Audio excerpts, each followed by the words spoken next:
Hi hello வணக்கம் guys. நம்மளுக்கு இன்னொரு புதிய வீடியோவில் வந்திருக்கோம். இன்றைக்கி இந்த வீடியோவில் யாரை பற்றி பார்க்க போகிறோம் அப்படின்னு பார்த்தீங்கன்னா, the copy ninja Hatake Kakashi. So Kakashi பற்றின origin, personality, powers and weakness எல்லாத்தையுமே டக்குன்னு பார்த்துடலாம். சேனலுக்கு புதுசாக வந்தீங்கன்னா இந்த மாதிரி அனிமே கண்டென்ட்ஸ்லாம் பார்க்கணும்னு நினச்சிங்கன்னா மறக்காமல் சப்ஸ்கிரைப் பண்ணி தட்டி விடுங்க. அப்போ தான் நான் போடுற வீடியோஸ்லாம் உங்களுக்கு டக்குன்னு வந்து சேரும். வாங்க வீடியோக்குள்ளே போகலாம். ஸோ கக்காஷியோட ஆரிஜின் கிட்ட வந்தோம் அப்படின்னா, கக்காஷி வந்து பார்த்திங்கன்னா கொனஹாவில் தான் வந்து பிறகுறாரு. இவரோட அப்பா வந்து பார்த்திங்கன்னா சக்குமோ ஹட்டாகே. இவரை வந்து ஒயிட் ஃபேங் ஆஃப் த லீஃப்னு சொல்லுவாங்க. சக்குமோ வந்து பார்த்திங்கன்னா கொனஹாலே one of the greatest shinobi. But eventually வந்து அவரோட ஓன் லைஃபே வந்து எடுத்திருப்பார். ஏன் அப்படின்னா வந்து அவர் போன ஒரு மிஷினில் வந்து அவரோட காமரேட்ஸ் தான் முக்கியம் அப்படின்ட்டு அந்த மிஷினை வந்து அபேண்டன் பண்ணிட்டு வந்துடுவார். அதனால் வந்து பார்த்திங்கன்னா அந்த வில்லேஜில் இருந்த மக்கள் எல்லாருமே வந்து இவர் வந்து ஒரு கேவலமான ஆள் அப்படின்ற மாதிரி ட்ரீட் பண்ண ஆரம்பிச்சிருவாங்க. அதனால் வந்து பார்த்திங்கன்னா அவரோட உயிரை விட்டுருவார். இந்த விஷயம் வந்து பார்த்திங்கன்னா கக்காஷியை வந்து சின்ன வயசுலேயே ரொம்ப அஃபெக்ட் பண்ணியிருந்திருக்கும். அதனால் வந்து பார்த்திங்கன்னா எல்லாத்தையும் விட மிஷினை வந்து சக்ஸஸ்ஃபுல்லாக கம்ப்ளீட் பண்ணி முடிக்கணும் அப்படிங்கிறதையும், ரூல்ஸை வந்து என்ன ஆனாலும் ஃபாலோ பண்ணுங்கிறதையும் வந்து அப்சஸ்டாக வந்து ஃபாலோ பண்ண ஆரம்பிச்சிருக்காரு கக்காஷி. அதுக்கப்புறம் வந்து பார்த்திங்கன்னா டீம் மினாட்டோவில் வந்து கக்காஷி ஜாயின் பண்ணுற மாதிரி காமிச்சிருந்துருப்பாங்க. இவர் கூட வந்து பார்த்திங்கன்னா ஒபிட்டோ உச்சிஹாவும் ரின் நொஹாராவும் வந்து அலாங் சைடு வந்து அவங்க எல்லாம் கற்றுக்கிற மாதிரி காமிச்சிருந்துருப்பாங்க. இதில் வந்து பார்த்திங்கன்னா ஒபிட்டோக்கும் கக்காஷிக்கும் வந்து எப்பயுமே ஒத்து போகாது. ஏன் அப்படின்னா அவங்களோட 2 பேரோட ஃபிலாசபியுமே வந்து அப்படியே ஆப்போசிட்டாக இருக்கும். என்ன அப்படின்னா கக்காஷி வந்து ரூல்ஸை வந்து அப்படியே ஃபாலோ பண்ணணும் அப்படிங்கிற மாதிரியான ஒரு ஆளாக இருப்பான். ஒபிட்டோ வந்து பார்த்திங்கன்னா என்ன ஆனாலும் அவங்களோட காமரேட்ஸை வந்து விட்டு போயிடக்கூடாது, அப்படி போகிறவங்க வந்து worse than trash அப்படிங்கிற மாதிரியான ஒரு ஃபிலாசபியை வந்து வச்சுருப்பார். தேர்ட் கிரேட் நிஞ்சா வாரில் வந்து பார்த்திங்கன்னா கக்காஷியும் ரின்னும் காப்பாற்றுறதுக்காக ஒபிட்டோ போய் அந்த பாறைக்கு நடுவில் வந்து கீழே மாட்டிகிட்டு இருந்துற மாதிரி காமிச்சிருந்துருப்பாங்க. அந்த தருணத்தில் வந்து பார்த்திங்கன்னா ஒபிட்டோ சாக போகிறாங்கிறதுனால அவர்கிட்ட இருந்த அந்த லெஃப்ட் ஷேரிங்கான வந்து கக்காஷிக்கு வந்து ஒரு கிஃப்டாக வந்து கொடுத்துருப்பார் அவர் சாக போகிற தருணத்தில். அந்த ஷேரிங்கான் தான் வந்து பார்த்திங்கன்னா ஃப்யூச்சரில் வந்து கக்காஷிக்கு வந்து ஒரு ஃபேமஸான எபிலிட்டியாகவே மாறி இருந்திருக்கும். அப்படியே காலங்கள் போக போக வந்து பார்த்திங்கன்னா கக்காஷி ஜோனினா மாறிடுவார். அதுக்கப்புறம் வந்து பார்த்திங்கன்னா டீம் 7 வந்து அவர் கண்ட்ரோல்லையும் எடுக்கிற மாதிரி காமிச்சிருந்துருப்பாங்க. டீம் 7 தான் வந்து பார்த்திங்கன்னா Naruto Uzumaki, Sasuke Uchiha, Sakura Haruno இவங்க எல்லாருமே வந்து கற்றுக்கிற மாதிரி காமிச்சிருந்துருப்பாங்க. அப்புறம் அப்படியே ஸ்டோரி போக போக வந்து பார்த்திங்கன்னா கொனஹாலே மோஸ்ட் ரெஸ்பெக்டட் ஷினோபியாக வந்து கக்காஷி மாறுற மாதிரி காமிச்சிருந்துருப்பாங்க. அது மட்டும் இல்லாமல் 4th கிரேட் நிஞ்சா வார் முடிஞ்சதுக்கப்புறம் வந்து பார்த்திங்கன்னா கொனஹாவுக்கு 6th ஹொக்காகேவாவும் பதவி ஏற்கிற மாதிரி கொண்டு போயிருந்திருப்பாங்க. அப்படியே கக்காஷியோட பர்சனாலிட்டி கிட்ட வந்தோம் அப்படின்னா கக்காஷியோட பர்சனாலிட்டியே வந்து ஒரு மாதிரி இன்ட்ரெஸ்டிங்காக இருக்கும். இவர் வந்து ஒரு யங்கரான கக்காஷியாக இருக்கும்போது வந்து பார்த்திங்கன்னா பயங்கர சீரியஸான, ஸ்ட்ரிக்டான, டிசிப்ளின்டான, என்ன ஆனாலும் அந்த ரூல்ஸை மட்டும் ஃபாலோ பண்ணிவிட்டு ரூல்ஸே ஃபோக்கஸ் பண்ணிகிட்டு இருக்க மாதிரி ஒரு ஆளாக காமிச்சிருப்பாங்க. அது மட்டும் இல்லாமல் எமோஷ்னலி மற்றவங்கிட்டேருந்து ஒரு டிட்டாச்சான கேரக்டராகவும் காமிச்சிருந்துருப்பாங்க. ஏன் அப்படின்னா அவங்க அப்பா வந்து இறந்ததுக்கு வந்து ஒரு முக்கியமான காரணம் அவங்க காமரேட்ஸ் மேலே வச்சுருந்த ஒரு பாசமோ இல்லை ஒரு பிணைப்பு அந்த மாதிரி தான் இருக்கும். அந்த மாதிரியான எந்த எமோஷன்ஸுமே வந்து இவனுக்குள்ளே வந்துடக்கூடாதுன்னு சொல்லிட்டு வந்து அந்த எமோஷன்ஸ்லேருந்து டிட்டாச்சாக இருப்பான். அது மட்டும் இல்லாமல் அந்த எமோஷன்ஸை வந்து அவனோட டியூட்டியில் வந்து இன்டர்ஃபியர் பண்ணியிருக்கவே விட மாட்டான் சின்ன வயசில். அப்படியே வளர்ந்த கக்காஷி, அதாவது ஒரு அடல்ட்டான கக்காஷியை பார்த்தோம்னா அவன் வந்து சின்ன வயசில் இருந்ததை விட கொஞ்சம் ரிலாக்ஸ்டாக இருக்கிற மாதிரி காமிச்சிருந்துருப்பாங்க. எப்போ பார்த்தாலும் அந்த மேக் அவுட் பேரடைஸ் புக்கை வந்து படிச்சுக்கிட்டு எங்கே போனாலும் லேட்டாக போய்கிட்டு, அப்படி லேட்டாக போகிறதுக்கு ஒரு மாதிரி எப்படி சொல்கிறது வினோதமான ஒரு ரீசன்ஸ்லாம் சொல்லிக்கிட்டு அவனோட ஸ்டூடெண்ட்ஸ்லாம் வந்து டீஸ் பண்ணிக்கிட்டு இந்த மாதிரி ரொம்ப காமான ஆட்டிடியூட் வச்சுட்டு இருக்க மாதிரி காமிச்சிருப்பாங்க. என்னதான் லேசி அப்புறம் அந்த மாதிரி காமான ஆட்டிடியூட் இருந்திருந்தாலும் கக்காஷி வந்து பார்த்திங்கன்னா பயங்கர இன்டெலிஜென்ட்டான, பயங்கர அப்சர்வண்ட்டான ஒரு கேரக்டராக இருந்திருப்பான். அவன் எப்படி வந்து அந்த ஒரு ஸ்ட்ரிக்டான ஒரு பர்சனாலிட்டியிலேருந்து அந்த மாதிரி கொஞ்சம் லூசன் ஆகி கொஞ்சம் லிபரலாக மாறி இருப்பான் அப்படின்னா கக்காஷியோட அந்த பர்சனாலிட்டி சேஞ்சுக்கு ரொம்ப முக்கியமான விஷயம் என்ன அப்படின்னு பார்த்தோம்னா அவனோட அந்த ஃபிலாசபி சேஞ்ச் தான். ஸ்டார்டிங்கில் வந்து பார்த்திங்கன்னா மிஷின் தான் முக்கியம், எல்லாத்தையும் விட அந்த மிஷினை தான் கம்ப்ளீட் பண்ணுறதுல தான் ரொம்ப முக்கியமாக இருக்கணும், ரூல்ஸை வந்து என்னானாலும் ஃபாலோ பண்ணியே ஆகணும் அப்படிங்கிற மாதிரி இருந்திருப்பான். பட் ஒபிட்டோன் அந்த ரின்னோட இறப்புக்கு அப்புறம் வந்து பார்த்திங்கன்னா அவனோட அந்த டோட்டலான அந்த ஃபிலாசபியே சேஞ்ச் ஆகி என்ன ஆனாலும் அவனோட காம்ரேட்ஸ் தான் ஃபஸ்ட்டு பாதுகாக்கணும் அப்படின்ற மாதிரியே மாறி இருப்பான். அதனால தான் வந்து பார்த்திங்கன்னா டீம் 7க்கு ஒரு பர்ஃபெக்டான ஒரு சென்சேவாக வந்து கக்காஷி இருந்திருப்பான். அது மட்டும் இல்லாமல் ஒபிட்டோ வந்து கக்காஷிக்கு கற்றுக் கொடுத்த அந்த ஒரு லெசனை வந்து நருட்டோ, சாஸ்கே, அதுக்கப்புறம் சாக்குரா எல்லாருமே வந்து புரிய வைக்கணும் அப்படின்ற மாதிரி நம்பியிருப்பான். அது என்ன அப்படின்னா வந்து என்ன ஆனாலும் அவங்க காமரேட்ஸை வந்து விட்டுறக்கூடாது அப்படிங்கிறது தான். அப்படியே கக்காஷியோட பவர் செட்ஸ்ட்டை வந்தோன்னா கக்காஷிக்கிட்ட எக்கச்சக்கமான பவர்ஸ்லாம் இருக்குது. பட் நான் ரொம்ப முக்கியமான 5 பவர்ஸை மட்டும் தான் நான் இங்கே வந்து சொல்ல போகிறேன். கக்காஷி என்ன தான் வந்து ரொம்ப ஸ்ட்ராங்கஸ்டான கேரக்டராக இல்லாமல் இருந்திருந்தாலும் அவங்ககிட்ட இருக்கிற அந்த பவர்ஸை வந்து நிறைய காம்பினேஷன்ஸில் யூஸ் பண்ணும்போது வந்து பார்த்திங்கன்னா பயங்கர டேஞ்சரஸான ஒரு ஷினோபியாக மாறுறதுக்கு வந்து இவனுக்கு பொட்டன்ஷியல் இருக்க மாதிரி காமிச்சிருந்துருப்பாங்க. அதாவது ரொம்ப முக்கியமான ஒரு பவர் என்ன அப்படின்னு பார்த்தோம்னா ஷரிங்கான். எல்லாருக்கும் தெரிஞ்சிருக்கும் கக்காஷி வந்து பார்த்திங்கன்னா ஒபிட்டோ கிட்டேருந்து அவனோட ஷரிங்கானை வந்து வாங்கியிருப்பான்.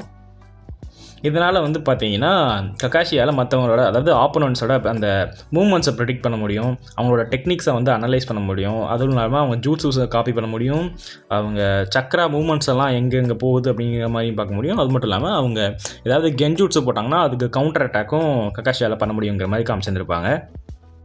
அது மட்டும் இல்லாமல் இந்த ஷரிங்கானோட ஒரு டெக்னிக் தான் வந்து பார்த்திங்கன்னா அந்த எபிலிட்டியை வந்து காப்பி பண்ணுறது. இந்த ஒரு எபிலிட்டினால தான் வந்து பார்த்திங்கன்னா கக்காஷி வந்து இந்த காப்பி நிஞ்சா கக்காஷி அப்படிங்கிற ஒரு நிக்நேமையே வந்து வாங்குற மாதிரி காமிச்சிருந்துருப்பாங்க.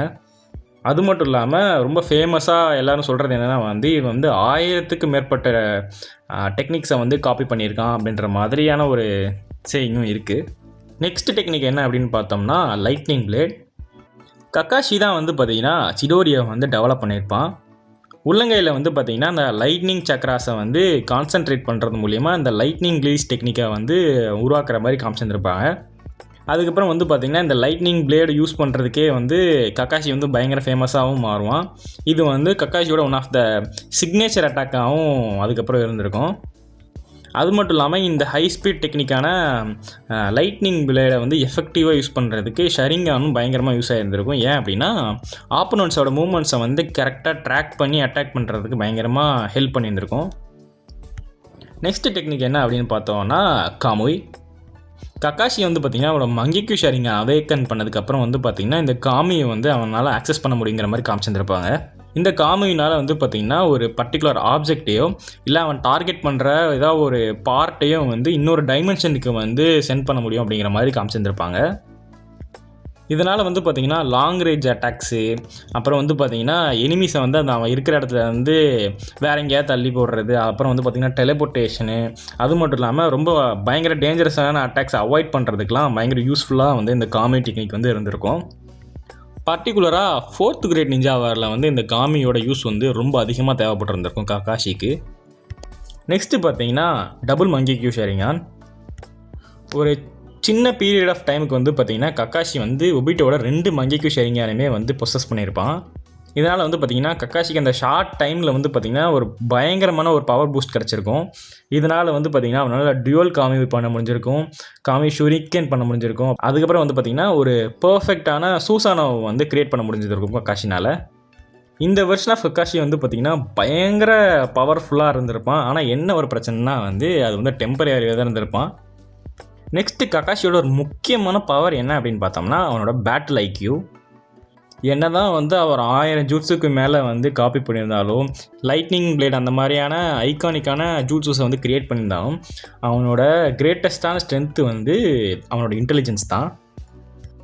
கக்காஷினால் வந்து பார்த்திங்கன்னா அவனோட ஆப்போனன்ட்ஸை வந்து எவ்வளோக்கு முடியுமோ அவ்வளோ சீக்கிரமாக வந்து அனலைஸ் பண்ண முடியும் அப்படிங்கிற மாதிரி காமிச்சிருந்துருப்பாங்க. அது மட்டும் இல்லாமல் ஆப்போனன்ட்ஸோட வீக்னஸஸை ஐடென்டிஃபை பண்ணுறது, ஒரு புது ஸ்ட்ராட்டஜியை க்ரியேட் பண்ணி அவங்களை அட்டாக் பண்ணுறது, அது மட்டும் இல்லாமல் ஒரு பேட்டிலுக்கு ஏற்ற மாதிரி அந்த பேட்டில் நடக்கிறப்பயே அடாப்ட் பண்ணிக்கிறது, அது மட்டும் இல்லாமல் அங்கே இருக்கிற அதாவது அவனோட என்விரான்மெண்ட்டை வந்து அவனோட அட்வான்டேஜுக்கு எடுத்துக்கிறது, அந்த மாதிரியான எல்லா விஷயமே வந்து கக்காஷியால் மேனேஜ் பண்ண முடியுங்கிற மாதிரி காமிச்சிருந்துருப்பாங்க.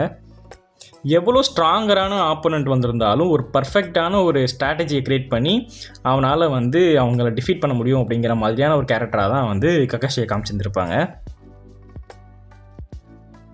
அப்படியே கக்காஷியோட வீக்னஸஸ் சைடுக்கு வந்தோம்னா என்ன தான் கக்காஷி பயங்கர ஸ்ட்ராங்கரான இன்டெலிஜென்ட்டான ஒரு கேரக்டராக ஒரு ஷினோபியாக இருந்திருந்தாலும் அவனுக்கும் வந்து வீக்னஸஸ்லாம் இருக்குது. அது ரொம்ப முக்கியமான 4 வீக்னஸஸ் தான் இப்போ சொல்ல போகிறேன். ஃபஸ்ட்டு என்ன அப்படின்னு பார்த்தோம்னா ஹை சக்கரா கன்சம்ஷன். ரொம்ப பெரிய பிரச்சனை கக்காஷி வந்து அந்த ஷரிங்கானில் யூஸ் பண்ணுறது என்ன அப்படின்னு பார்த்தோம்னா, அவன் ஒரு உச்சிஹா கிடையாது. அதனாலே வந்து பார்த்திங்கன்னா அவன் ஆக்சுவலாக அவனோட பாடி வந்து அந்த ஷரிங்கான் யூஸ் பண்ணுறதுக்கு நேச்சுரலாக ரெடி ஆகிருக்காது. அதனாலே வந்து பார்த்திங்கன்னா அவன் வந்து மேக்ஸிமம் டைம் வந்து அந்த ஷரிங்கானை வந்து ஆக்டிவாக தான் வச்சுருக்க மாதிரியே இருக்கும். அதனாலே வந்து பார்த்திங்கன்னா எக்கச்சக்கமான சக்கரை வந்து கன்சியூம் பண்ணுற மாதிரி சீரீஸில் சொல்லியிருப்பாங்க. அதனால தான் வந்து பார்த்திங்கன்னா அந்த ஷரிங்கானை வந்து அவனோட அந்த ஹெட்பேண்டை வச்சு மேக்ஸிமம் டைம் வந்து கவர் பண்ணியே வச்சுருக்க மாதிரி காமிச்சிருந்துருப்பாங்க சீரீஸில். நெக்ஸ்ட் வீக்னஸ் என்ன அப்படின்னு பார்த்தோம்னா மங்கிக்கு ஷரிங்கான் ட்ரெயின். என்னதான் வந்து காமி வந்து பயங்கர பவர்ஃபுல்லான டெக்னிக்காக இருந்திருந்தாலும் அதுக்கேற்ற மாதிரி அது வந்து பயங்கர ஹியூஜ் அமௌண்ட் ஆஃப் சக்கரை வந்து கன்சியூம் பண்ணும். இதை வந்து அடிக்கடி வந்து கக்காஷி யூஸ் பண்ணா அப்படின்னா அவளை வந்து பயங்கரமாக இது எக்ஸாஸ்ட் பண்ணிடும். இது வந்து பார்த்திங்கன்னா ரொம்ப நேரம் நடக்கிற பேட்டிலில் வந்து கக்காஷிக்கு ஒரு பெரிய டேஞ்சரஸான சுச்சுவேஷனை தள்ளிடுற மாதிரி சொல்லியிருப்பாங்க. நெக்ஸ்ட் இருக்கிற ரொம்ப முக்கியமான வீக்னஸ் என்ன அப்படின்னு பார்த்தோம்னா எமோஷ்னல் ட்ராமா. கக்காஷியோட ரொம்ப ஒரு முக்கியமான வீக்னஸ் வந்து ஃபிசிக்கல் கிடையாது, இது வந்து மென்டலான ஒரு வீக்னஸ் தான் அவனுக்கு வந்து ரொம்ப முக்கியமாக இருக்குது. கக்காஷி வந்து பார்த்திங்கன்னா அவனோட வாழ்நாள் முழுக்க நிறைய லாஸஸை வந்து பார்க்குற மாதிரி காமிச்சிருந்துருப்பாங்க. அவனோட அப்பா, ஒபிட்டோ, ரின்னு, மினாட்டோ, அது மட்டும் இல்லாமல் இன்னும் எக்கச்சக்கமான காமரேட்ஸை வந்து அவன் வாழ்நாள் முழுக்க நம்பி ரொம்ப டீப்பான பாண்ட் இருந்தவங்க எல்லாருமே வந்து அவனை விட்டுட்டு போகிற மாதிரி காமிச்சிருந்துருப்பாங்க. இது வந்து பார்த்திங்கன்னா அவனை பயங்கர டீப்பாக வந்து அஃபெக்ட் பண்ணுற மாதிரியும் சொல்லியிருந்திருப்பாங்க.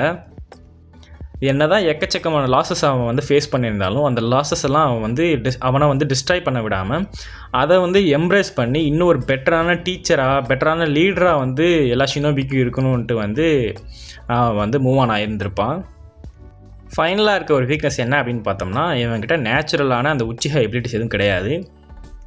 என்ன தான் வந்து கக்காஷி வந்து அந்த ஷரிங்கனை வந்து பயங்கர எஃபிஷியண்ட்டாக யூஸ் பண்ணியிருந்தாலும் அவங்ககிட்ட அதை யூஸ் பண்ணுறதுக்கு ஏற்ற அந்த நேச்சுரல் சக்ரா எஃபிஷியன்சி வந்து இருக்காது உச்சிஹா கிட்ட இருக்கிற அளவுக்கு.